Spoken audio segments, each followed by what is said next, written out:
এদিকে বিজেপি কর্মীদের ওপর হামলার প্রতিবাদ ও দুষ্কৃতীদের গ্রেফতারির দাবিতে মালদার হরিশ্চন্দ্রপুরে থানা ঘেরাও বিজেপির। জমি বিবাদের জেরে স্থানীয় বিজেপি নেতার বাড়িতে হামলার অভিযোগ তৃণমূলের পঞ্চায়েত সদস্য ও তার স্বামীর বিরুদ্ধে। কথা বলবো আমাদের প্রতিনিধি করুণাময় সিংহর সঙ্গে। করুণাময়, ঠিক কি অভিযোগ দায়ের করা হয়েছে, কি জানা যাচ্ছে এখনো পর্যন্ত? পরপর দুদিন এই ঘটনা ঘটেছে বিজেপি কর্মী এবং নেতাদের বাড়িতে হামলার ঘটনা। জমি সংক্রান্ত বিবাদের জেরে বিজেপি যুব মোর্চা সভাপতি মণ্ডল সভাপতির বাড়িতে হামলা চালানো হয় এবং সেই হামলার প্রতিবাদ করায় আরেক বিজেপি নেতার বাড়ি, তার বাড়িতে ভাঙচুর করা হয়, তাকে মারধর করা হয় বলে অভিযোগ। জমি সংক্রান্ত বিবাদের জেরে এই ঘটনা বলে প্রাথমিকভাবে পুলিশ সূত্রে খবর। যদি বিজেপির তরফ থেকে দাবি করা হচ্ছে রাজনৈতিক কারণেই বিজেপি কর্মীদের উপর হামলা, নেতাদের উপর হামলা চালানো হয়েছে, যদিও হামলার সাথে তৃণমূলের যোগ নেই, রাজনৈতিক কোনো কারণে হামলা চালানো হয়নি বলে তৃণমূল এই অভিযোগ অস্বীকার করেছে। ধন্যবাদ করুণাময়।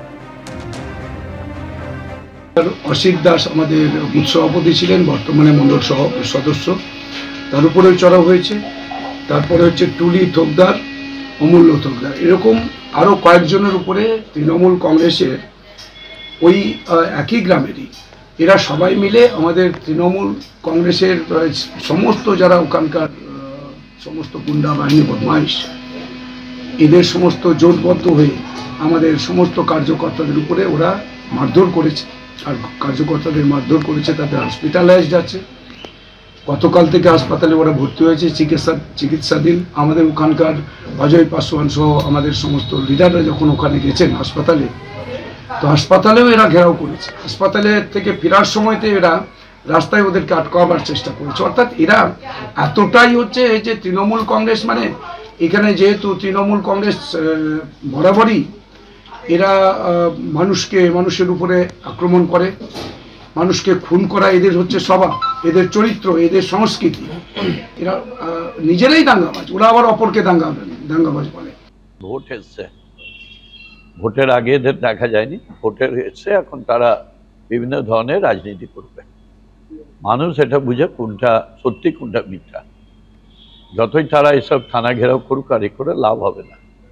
মানুষ মমতাদিকে ভালোবাসে, মমতাদির কাজকে ভালোবাসে, আর মমতাদি 24 ঘন্টা সবসময় মানুষের পাশে থাকে। বীরভূমের মোহাম্মদবাজারে তৃণমূল নেতাকে খুন করে পাথর খাদানে দেহ পুঁতে দেওয়ার অভিযোগ উঠল।